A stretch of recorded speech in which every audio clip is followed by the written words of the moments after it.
दर्यापूर तालुक्यातील सामदा काशीपूर या गावामध्ये मागील गेल्या कित्येक दिवसांपासून विद्युत पुरवठा खंडित होत असल्यामुळे नागरिकांना नाहक त्रास सहन करावा लागत आहे। या संदर्भात ग्रामस्थांनी वीज वितरण कंपनीकडे वारंवार तक्रार देऊन सुद्धा त्या तक्रारीचे निवारण झाले नाही। त्यामुळे संतप्त झालेल्या ग्रामस्थांनी महावितरणचे अधिकारी कर्मचारी यांना 8 दिवसांपूर्वी गावामध्ये बोलावून विद्युत पुरवठा खंडित का झाला या संदर्भात जाब विचारला असता त्यावेळी अधिकाऱ्यांनी थातुरमातुर उत्तर दिल्याने ग्रामस्थ आक्रमक झाले व ग्रामस्थांनी थेट महावितरणच्या कर्मचाऱ्यांना गावामध्ये रात्रभर कोंडून ठेवले। यावेळेस कुठलीही अनुचित घटना घडू नये म्हणून येवदा पोलिसांचा बंदोबस्त सुद्धा गावामध्ये तैनात करण्यात आलेला होता। जोपर्यंत गावामध्ये वीज पुरवठा सुरळीत होत नाही तोपर्यंत महावितरणच्या अधिकारी कर्मचाऱ्यांना गावाबाहेर जाऊ देणार नाही अशी ठाम भूमिका ग्रामस्थांनी घेतली होती।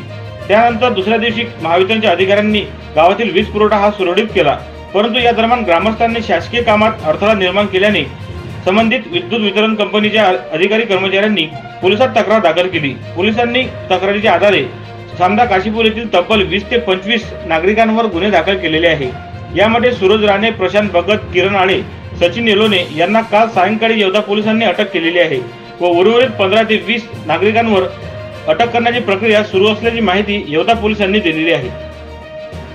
अशाच वेगवान घडामोडी पाहण्यासाठी आताच आमच्या जनविकास न्यूज चॅनलला सबस्क्राइब करा आणि रहा रोज अपडेट।